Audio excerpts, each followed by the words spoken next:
Everyone, welcome to another week of the Tension Podcast. We're a show that acknowledges that most of life and faith is lived in the tension between the two extremes.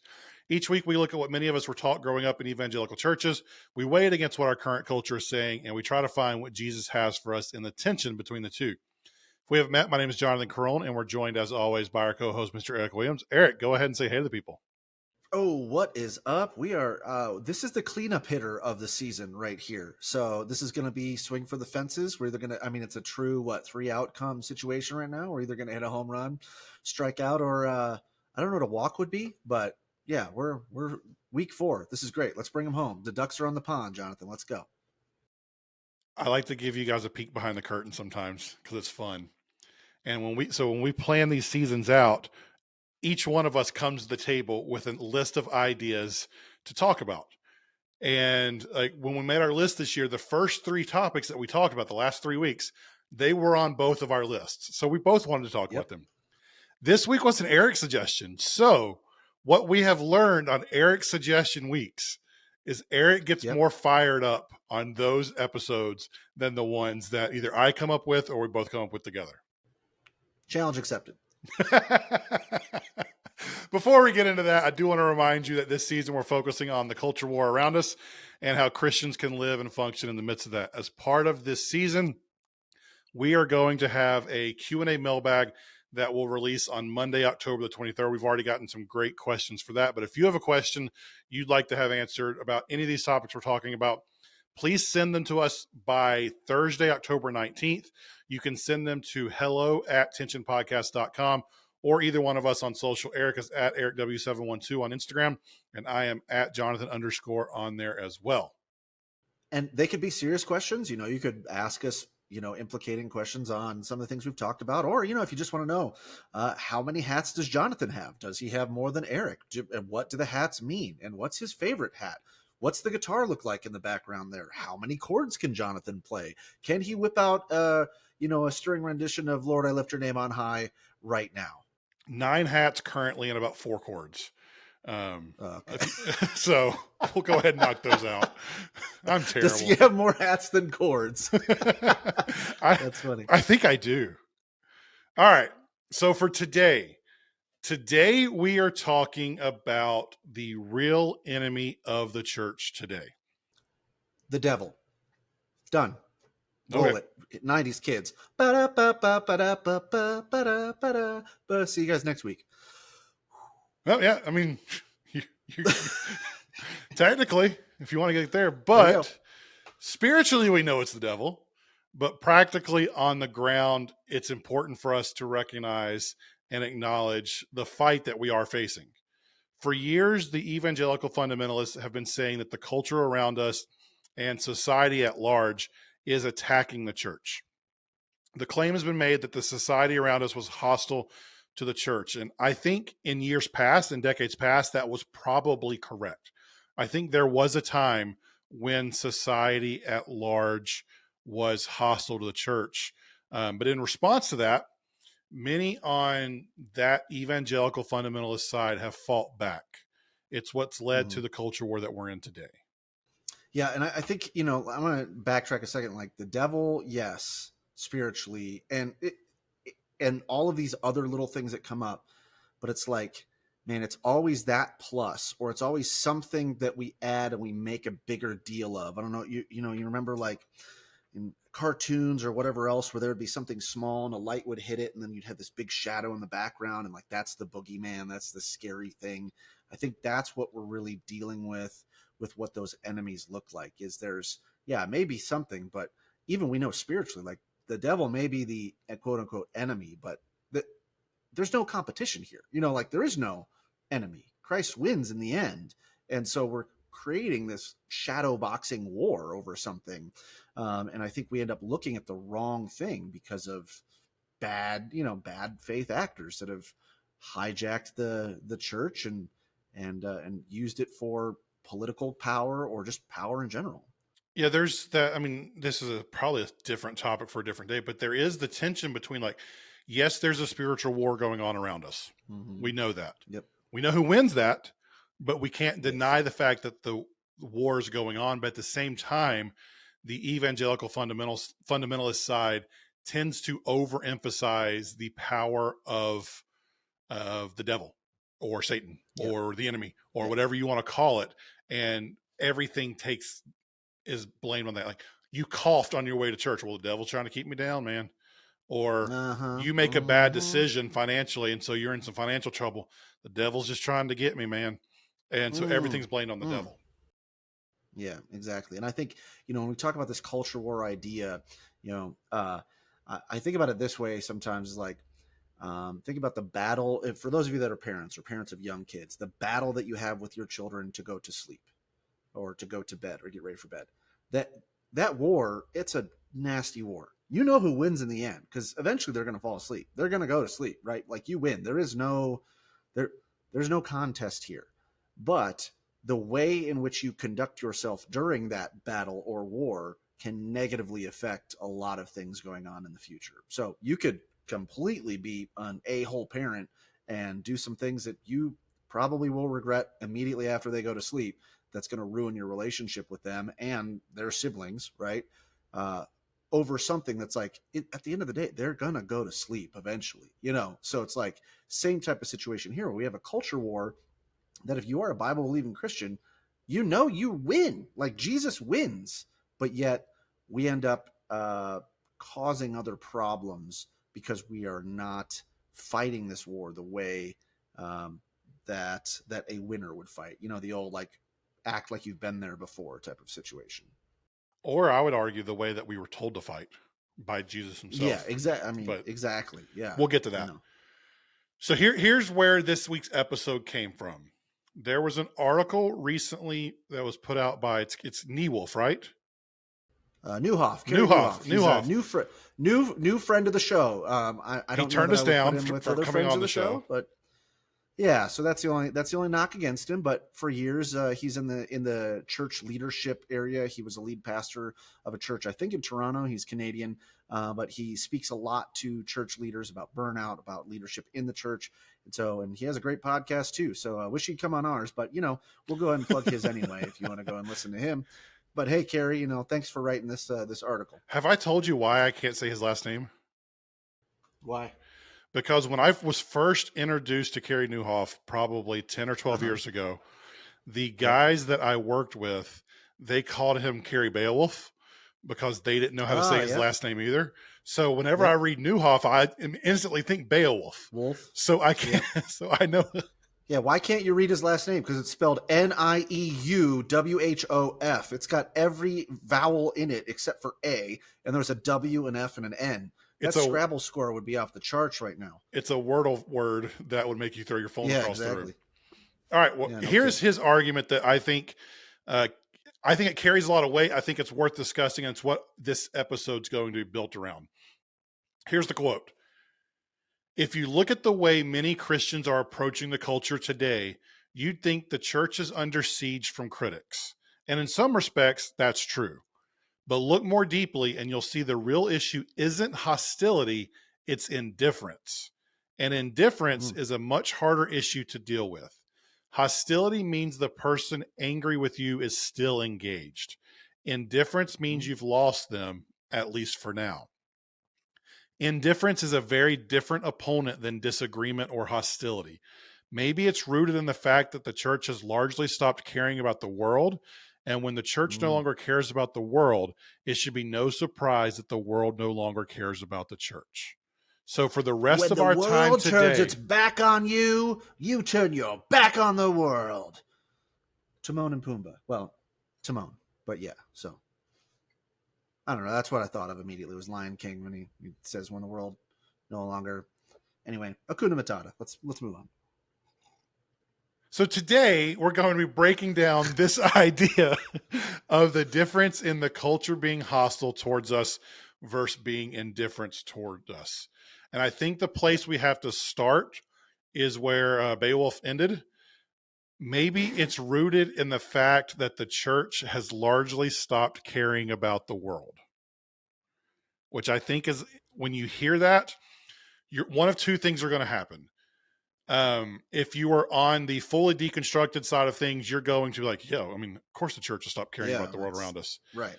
If you're still involved heavily in church, your fists are going to come up a little bit and say, well, no, the church hasn't stopped caring about the world. And I think we have to make an acknowledgement here on the front end. Or not my church. Right.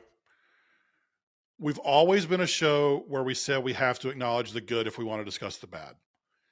And the good is that the American church as a whole is still the single biggest monetary provider to charities and nonprofits in America. There are some issues with that research and the statement, and how those numbers are kind of defined, but we have to acknowledge the financial care the church provides to the people around us. If we're being fair, we have to acknowledge that. Yes, we have to. Yeah, I think that's true. But you really can't just throw money at things and treat people the way the culture war Christians have done that. Because, like, on one end, maybe this is a newsflash for some people, but like, God doesn't need your money to do your work. I know do his work. To do his work. Do his work. Yeah, to do his work. He doesn't need your money to do his work. And I know we've probably heard something different from many pulpits, from many people, about how God needs, us to whatever faithfully blah, blah, blah. Sow a seed. The bottom line is, sow a seed, but he wants us to honor him with our money, but not be held captive by the love of money. Like that's what the money thing is. And so if our default is to go to and go, well, yeah, I mean, look at how much we're supporting with money in the hands and feet of Jesus and things like that's great. But giving money or serving isn't the same as honoring God, especially if you give money or if you go on a mission trip or if you serve or provide whatever. And then when you get home, or then after you're done, writing the check, or, most of our cases, giving online or automatically giving and not even thinking about it, like then you go on and you're just a total B word to whatever to people around you, or you mistreat others, or you engage in, I don't know, political insurrection, then it's not the same as honoring God. So think about it this way. For those of you, I mean, some people had great childhoods growing up, great parents, and things like that. Others of you didn't. But I think we all know the type of story for like the person who's now an adult that goes like, my parents weren't there for me emotionally. Sure, they provide, and this is not my story, but like, sure, they provided for you and all your needs, or, mom and dad were working all the time to provide for us financially, but either neglected us emotionally, or at the worst, abused us emotionally, those sorts of things.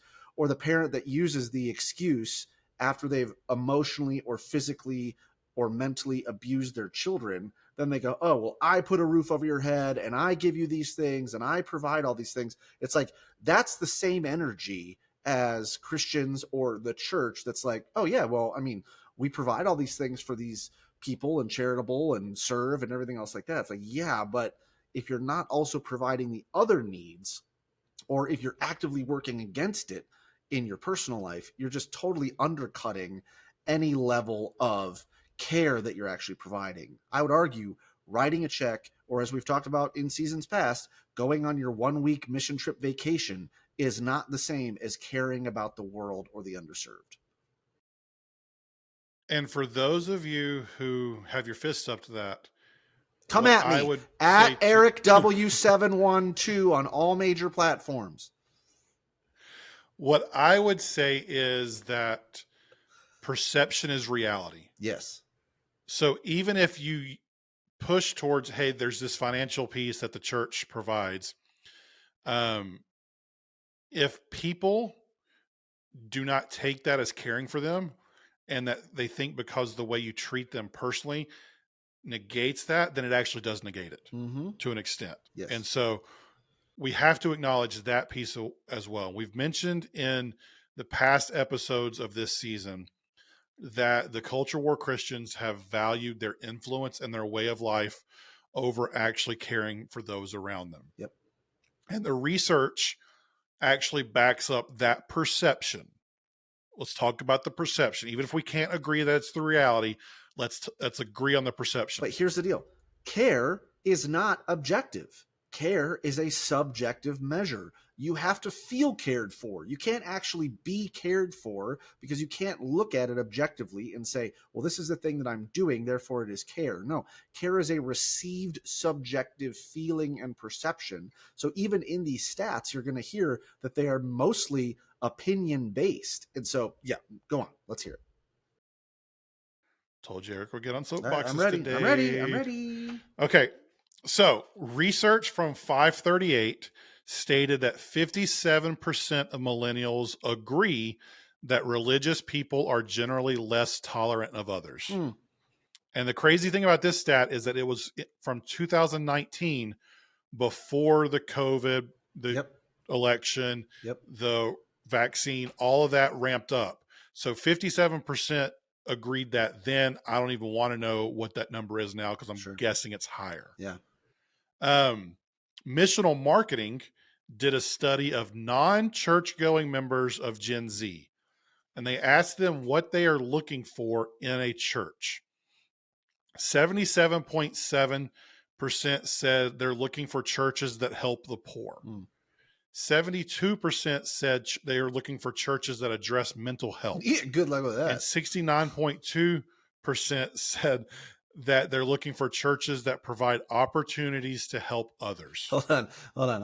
So it's like so the up and coming generation is going, hey, can we get a church that supports mental health? And like most churches and mega churches, like, sorry, the best we could do is free coffee and donuts in the lobby. We'll pray for you. Yeah, we'll pray for. Oh, you want mental health? Here's a donut and a coffee. It's Starbucks though. I mean, not like actual Starbucks. It's like, we bought Starbucks from Aramark Starbucks, but here you go. Peace be with you. Just give it to the Lord, and the Lord will help it. Gosh. But here's how I want to sum that up.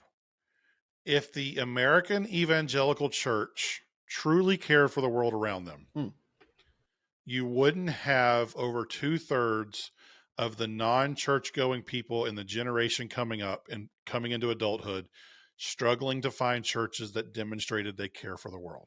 Yep. So the real issue isn't hostility. It's indifference. Yes. And indifference is much harder issue to deal with. Hostility means the person angry with you is still engaged.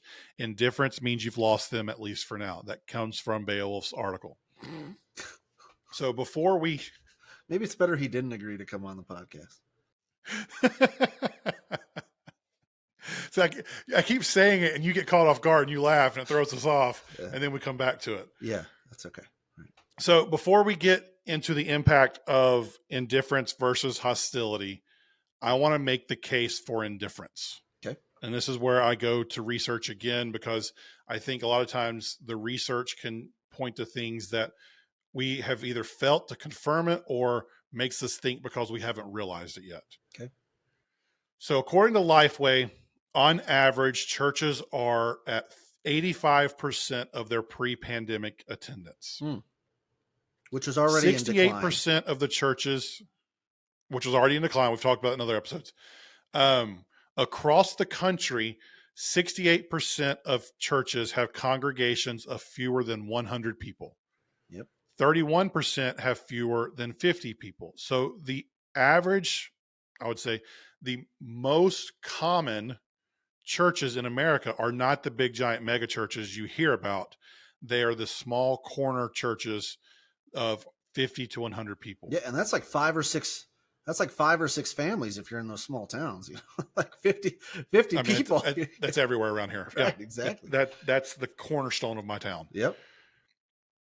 But what this shows us is that your cultural Christian who went to church because their mama wanted them to are no longer going to these small churches. Yep. That's on one side. Another side that is absolutely nuts to me is that the older generations who were keeping these churches going, they are no longer going to church. Yep. 22% of boomers have stopped going to church since COVID. Oh yeah, because of the COVID practices.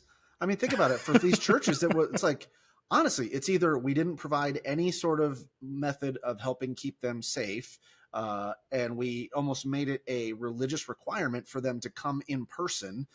Like, what are you doing? You know what I mean? Those are the types of things. Like, I was a church marketer in that time. I was a communications director for a mega church, and it was like we struggled with that. And there were people that I would actually say was the loudest voices were like, nope, we need to stay open. We need to force people to come in, masks or no, all these sorts of things. So of course, the people that COVID was affecting the worst, older people, were the ones that the church was like, nah, forget it. Let's kill them. Bring them in here and let's just let them die. So it's like 22% of boomers have stopped attending church since COVID. Yeah, how many of them have died too? That's the kind of thing. It's like the church Well, that's not even stopped. counting the ones that died. Exactly. Yeah, the church stopped caring about its most vulnerable and most devoted people through COVID. And it's like, then what are we supposed to say that it feels about the world? So overall, 16% of Christians who attended church pre-COVID have stopped going. That's according to Barna. Yep. So boomers are above the average. Like they're the largest group of people who have stopped going to church. So the people who cared the most, 1 in 4, have stepped away. And then I don't know about Gen X because everybody forgets about Gen X and they never show up in stats. But if you skip Gen X and come down to millennials, 40% of millennials, I'm sorry to all our Gen X listeners, like I love you, but you're forgotten. But 40% of millennials identify as religiously unaffiliated. So you've got 22% of boomers who went to church have left, and 4 out of 10 millennials, which is the second largest generation after the boomers, or maybe larger, I can't remember at this point, they're religiously unaffiliated. So you're in the church's influence in society of people caring about the church is at an all-time American low. Yeah, and like the tough part is, I would actually even say it's like Gen X lead pastors that are trying desperately to grip onto that power and influence in the wrong ways. And so, similar to all of our political episodes that we've talked about, it's like, what's the one way that you can rally support? Is you rally them around a common enemy.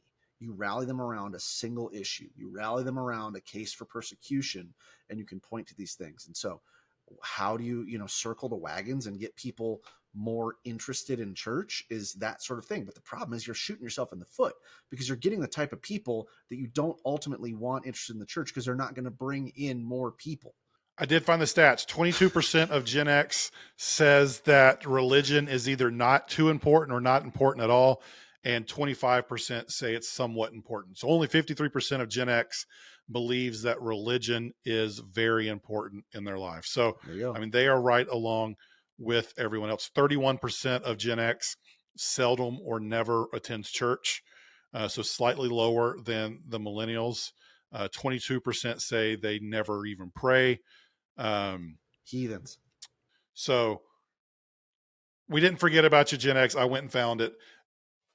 Overall, you're looking at anywhere from 30 to 40% of each generation doesn't give two craps about the church.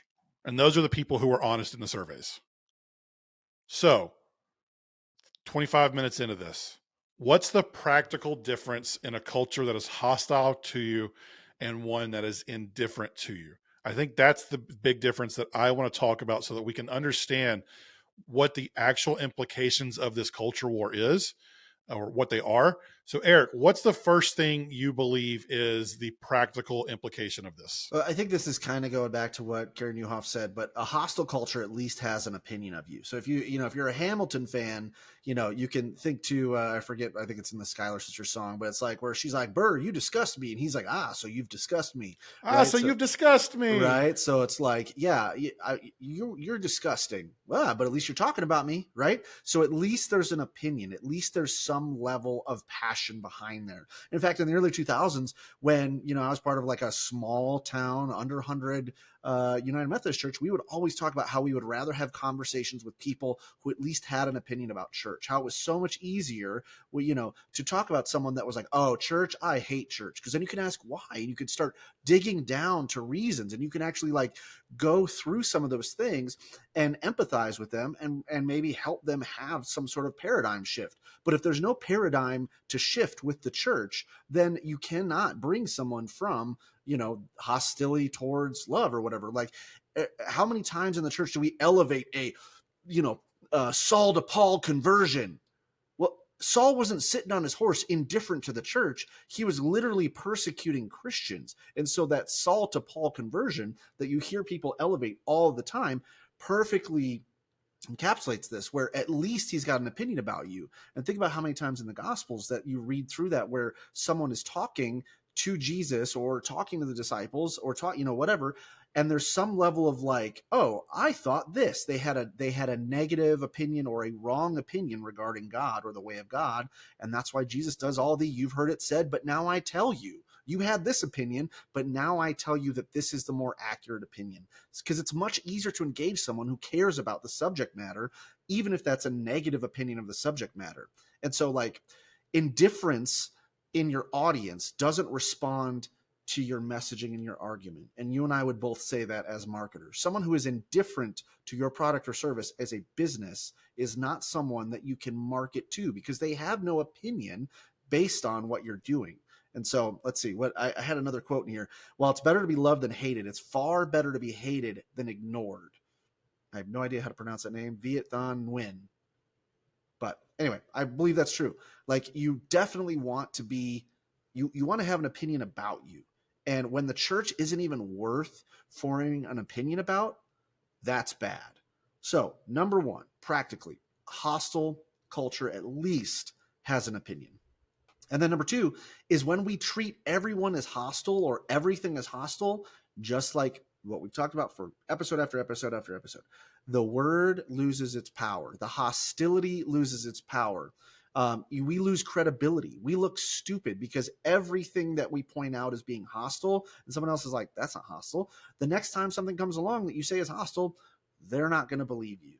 And so it's kind of like, let's see here. If anybody watches or watched the show Walking Dead, which I know all of you good Christians wouldn't be into the occult like that with the zombies, blah, blah, blah. But if you're familiar with The Walking Dead on some level, it's like the first 2 or 3 seasons, amazing.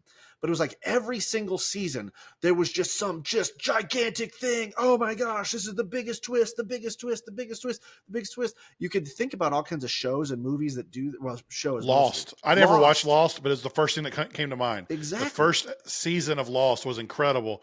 But then they just kept doing crazier and crazier things that by the end of it, people are just like, you're like, oh yeah, why am I still watching this? This is not, and it doesn't have the same impact. A huge cliffhanger. Grey's Anatomy. Yeah, a huge cliffhanger or a person that dies at the end of season 9 after they've done it so much, all of a sudden you don't have that same level of like impact anymore. So anything that you continue to say is hostile, it just doesn't have that impact. And then like point 2B is actual hostile things go unnoticed. Because when you boycott everything, those real things that should be boycotted, they lose their, they like fly under the radar. Or you've got this fatigue, this boycott fatigue, where people are just like tired of it because you've cried wolf so many times. I'll give you an example the other direction. Okay. Well, maybe the same direction. So the evangelical fundamentalist Christian side of things is naturally skeptical of the government. And I get that. I mean, there are many things that can be covered up. There are many things that could actually happen that we would consider a conspiracy theory. Like, the government is big. It can do shady things. I've watched enough episodes of Scandal to know that things can happen behind the scenes. But because there has been such a cried wolf, the government is up to this, the government's doing this, the government's doing this, that ended up not being true, or ended up being based off of some whack job that was proven to be wrong. Now, anytime conservatives, well-meaning conservatives, I'm not even talking about the crazy MAGA cult, but well-meaning conservatives who they want to bring up a position that's like, hey, I think this could be wrong. I think something else is going on here. I think something bad is happening here. I'm just like, man, I don't care. Like, I can't trust you. Right. I don't have the energy to research what you're saying, to see yet again that what you're saying is just made up in some type of kook head and they don't know what they're talking about. Yep. And I think at the same time, that's what's happened with people towards the church. Mm.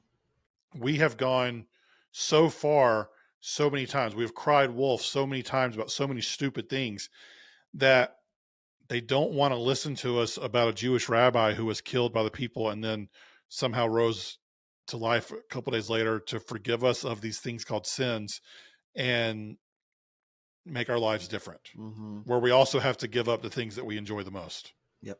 You can't say that and then also like have that Hey, coming Bill out Gates is of, putting the mark of the beast in the virus, in the yeah, yeah, vaccine virus. right, coming from a pulpit of a multi-million-dollar megachurch, from a group, that's supported by a group of politicians that are in power and this and that and the other.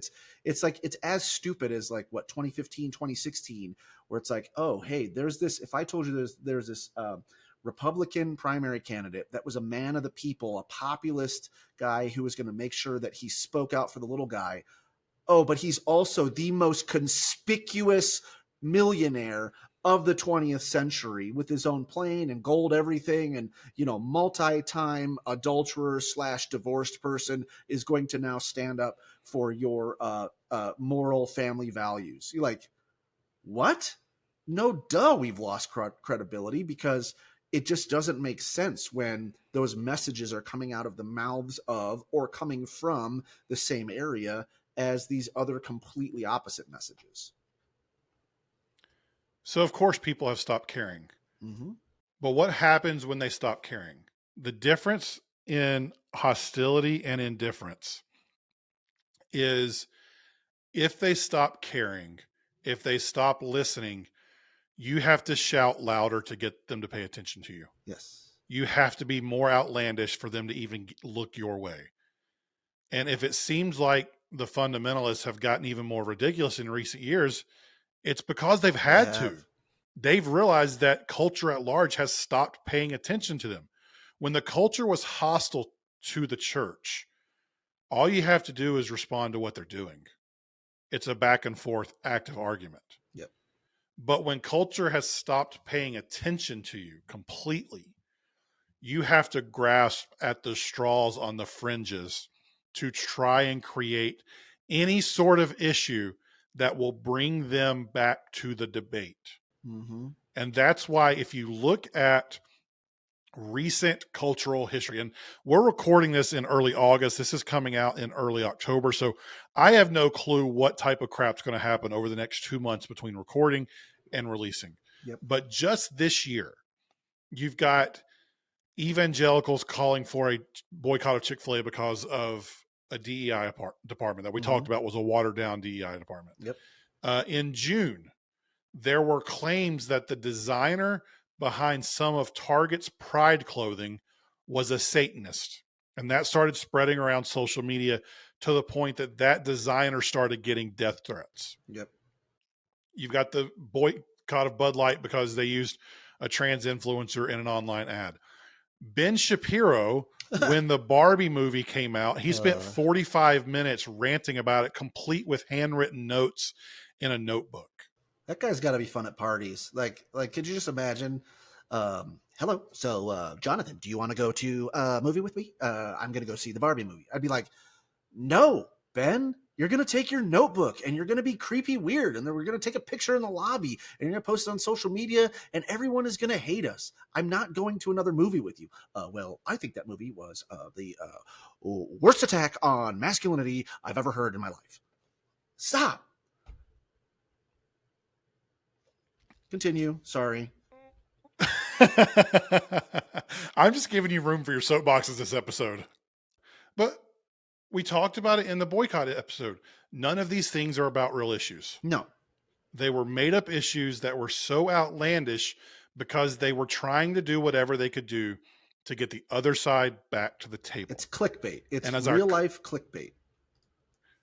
Yes. And as the culture has become more and more indifferent to what the church thinks, the outlandish culture war from inside the church have gotten crazier and crazier.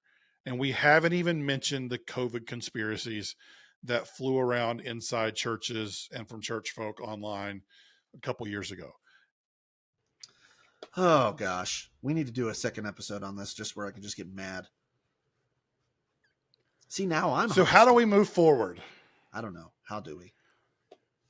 Beowulf says, when the church no longer cares about the world, it should be no surprise that the world no longer cares about the church. What does Timon say? And come on, say it back to me. When the world turns its back on you, you turn your back on the world. Speaking of Disney. now change world to church. Yeah, when the church turns its back on you, you turn your back on the church. That was a terrible Timon impression, by the way. We got the point, though. Thank you. I am convinced that the way Christians have a positive influence on our culture is not primarily through legislation or political influence on this grandiose scale that we've tried, but rather it's in how we treat the people around us and model the kindness Jesus showed to those around him. That's how we reach a culture who does not give two craps about us. Yeah. Yeah, I think the if you think through the people that in your life, if you're not like a cradle to the grave Christian, if you weren't born into the church, right? Born into the nursery of the church, and you had some sort of conversion, especially as adults, or if you talk to adults, you've got like two different groups of people. The first group of people I'm going to kind of put out to the side because I think there's already some issues there where they're like, I just realized what a depraved and terrible sinner I was and I needed Jesus. It was like, okay, I think there's some other issues there with you. But mostly people can point to the way that another Christian treated them. You know, I started talking to this guy about the gospel and he was really opening my eyes about some things and he had talked about some stuff. And it was like the way that he came alongside of me or she came alongside of me and talked to me and encouraged me, you know, was as much about the way that you influence people with your kindness more than, you know what? I'll tell you, I was about ready. I was sitting down. Hold on. Let me go through this. Hold on. Pause. Let's see. You know what? I was sitting down with my Chick-fil-A, with my can of Bud Light. It was June, and I had just gone to Target, and we were about ready for the new Barbie movie that was coming out. And I just finished renting a car from Hertz, and I had some M&Ms next to me after we got done watching The Little Mermaid. And that guy was telling me something on that TV about the evils that were set in front of me and how we needed to repent and turn the other way. And I turned the tables, and my Bud Light went flying, and my Chick-fil-A went flying, and I realized that Target was of the devil, and the Barbie was of the devil, and Hertz was going to take away my goods, and the M&Ms, they were making me think all kinds of unnecessary thoughts and putting all kinds of fairy dust in my nether regions. And I thought, Ariel can't be black. I got to give my life to Jesus. No, that would never happen. But that's the way that we write it up. That's the script that we have. It's like there's somebody sitting in their house like this. I feel like Jerry Seinfeld. I don't know. What's the deal with this? Somebody sitting in their house and they're eating the M&Ms and drinking the Bud Light. And they realize that it's all going to be for Satan. And they give their life to Christ. It's like, no, nobody is thinking that. But that's the way we've set it up as the church. Is like, that's the path now for a Christian or a non-Christian to become a Christian. Did I just describe like a fun Friday night in your town? Yeah. Okay. You know, when the M&Ms give you some weird fairy dust in your nether regions. I was watching the commercial for M&Ms, and that green M&M made me think all kinds of impure thoughts about my chocolate. You see how stupid this sounds if you play this out? If you play this out, this is so stupid. But like, this is the playbook. But it's like a playbook that you haven't thought of. And I go back to TV shows. It's like when the writers of the TV show just decide to change the plot without having any sort of end game in mind. There is no end for these characters. There's no end for this arc. It just all of a sudden becomes about what is it that we can rally around or what can we fight next. You're just swinging your arms around in the bar, trying to punch anyone who's around, as opposed to thinking through like, what do you want to gain out of all of this? Because it's not just who do I want to fight next. It's who can I fight to get other people to join the fight? Yes, exactly. Who can I go punch in the crowd that will rally the people around them to come back into the fight and join the fight as Because well. the sad thing is, what's actually happening is it's like those people on the sidelines. Because there are people on the sidelines. It's the influencers. It's the, whatever you want to call it. I don't want to get into like conspiracy theory side, but man, it's politicians, it's leaders, it's bad faith actors that are sitting there stirring the pot, that are yelling into the crowd and going like, hey, you should punch that guy over there. He made fun of your wife. You should punch that guy over there. He's drinking a Bud Light. Hey, this person said the green M&M wasn't sexy. And then like, what? And now you got these average everyday Christians running out and like starting to just swing when it's like, oh man, you're the fall guy. You were the one getting in trouble for the mastermind or the one that's orchestrating the whole rage. Because if with very few exceptions, and maybe by October things will be different. So as we're listening, it might be different. But like for very few exceptions, yes, Tucker Carlson lost his platform. Yes, like some other people have lost some of their platforms, but the biggest rage baiters are still in positions where they can influence people and send them like sheep to the slaughter. And the problem with the way they're sending sheep to the slaughter is that they are taking people who at one point in time cared about the church, cared about Jesus, and because of what they're doing, those people are being like, "No, I'm good." Like, and they're just walking away. They don't care, and we're losing our influence because we're trying to keep the fight going. Yep. In fact, We stated in the first episode. Let me Go say ahead. this, because I've been reading a lot of Brene Brown recently, so take that for what it is. But she's got a quote in one of her books about her movement away from the church and then back to church, and she quotes Paul Tillich. She says the opposite of faith is not doubt, it's certainty. Steve and I, which is her husband and her, we didn't leave religion because we stopped believing in God. Religion left us when it started putting politics and certainty before love and mystery. So whatever you want to believe about that from a theological standpoint, it's still that perception issue where you have, I think there's a lot of people that are in that same boat where it's like, instead of my church being a place where we were in it for the love of others, the love of God, love God, love others, love the world, whatever your early 2000s mission statement was, right? Like it shifted from that and like, hey, we're gonna figure out our faith with fear and trembling, and we're gonna come alongside each other and disciple each other to be more like Christ and to love our neighbors as ourselves. It switched from that in a lot of cases to, we are sure that this group of people are grooming our children. We are sure that this, Christian chicken supplier is now woke. We are sure that that these are of the devil. We have gone from mystery and love and kindness and trying to explain to the world an unexplainable God to a, hey, this is our enemy, and we are sure that they need to be defeated. And I think you're losing people because of that lack. I would just call it a lack of faith. And you step into this like clutching certainty over who our enemy is. And honestly, at some point, people just walk away and say, I'm not interested in that. And I have to remove that from my life. We said in the first episode this season that every time the church has engaged in a culture war and tried to grab governmental or societal power, it's led to less influence and fewer people following Jesus. And unfortunately, we are right there in the midst of that today.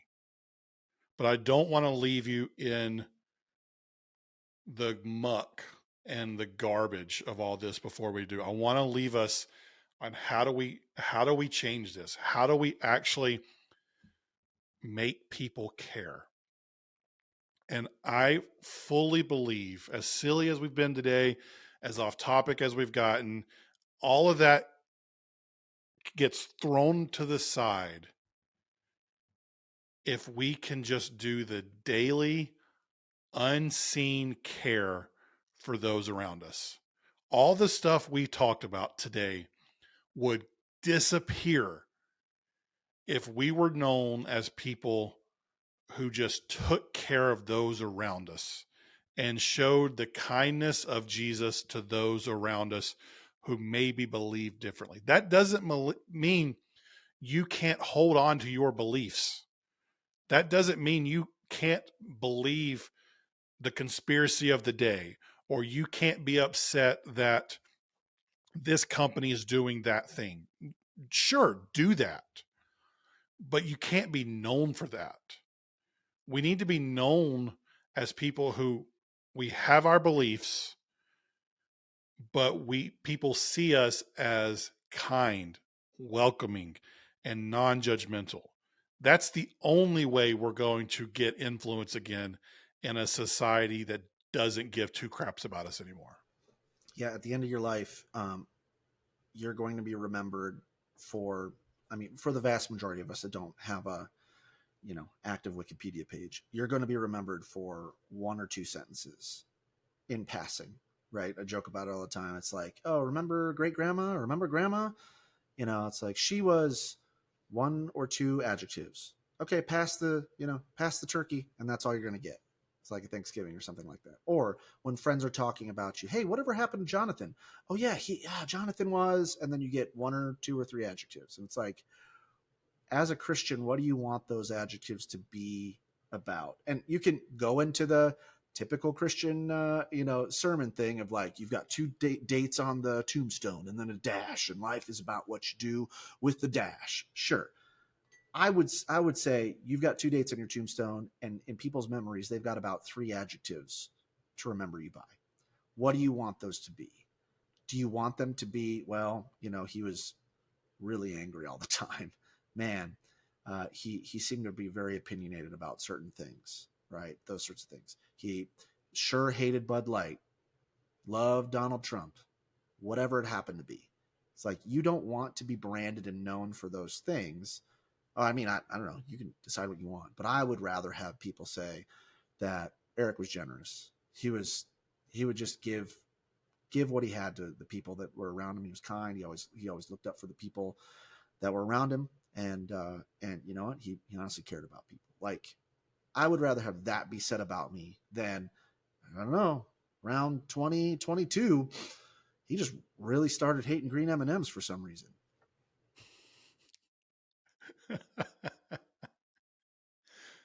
The famous Catholic priest Henry Nouwen once wrote, I am deeply convinced that the Christian leader of the future is called to be completely irrelevant and to stand in this world with nothing to offer but his or her vulnerable self, to enter into a deeper solidarity with the anguish underlying all the glitter of success and bring the light of Jesus there.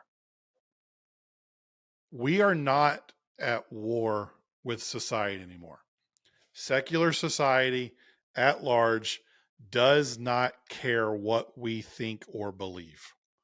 Our beliefs hold absolutely no value to them anymore. If we want to make a difference for Jesus to them, it takes getting back to the basics. Love the Lord your God with all your heart, with all your soul, with all your mind, and with all your strength. Love your neighbor as yourself. There is no other command greater than these. That's it for this week. Next week, we're going to look at one of the other reasons the church has lost its credibility in our culture, and that is the scandals and cover-up, or those are the scandals and the cover-ups that have happened over the last 15, 20 years. But here's the thing with that one. I know a lot of you are, you kind of have that disaster porn fatigue, and you're done listening to stuff about that dives into those things. There have been a ton of podcasts talking about what happened and the fallout from what happened. We're going to fly a little higher and look big picture at how and why these things happen, what we can learn from them, and how we can make sure we don't let them happen again, because we want to live in the tension. We don't want to just watch the world burn around us and say, oh, look at those people over there. We want to see how can we make this better for the future. As a reminder, if you want to send a question in for our mailbag Q&A, that episode is coming out on October 23rd. Get those questions to us by Thursday, October 19th. You can send them to us on social. Eric is at EricW712 on all the major platforms. I'm at Jonathan_Caron on them as well. You can email those questions in to hello@tensionpodcast.com. If you like the show today, do us a favor and rate us and review us wherever you get your podcasts, especially on Apple Podcasts.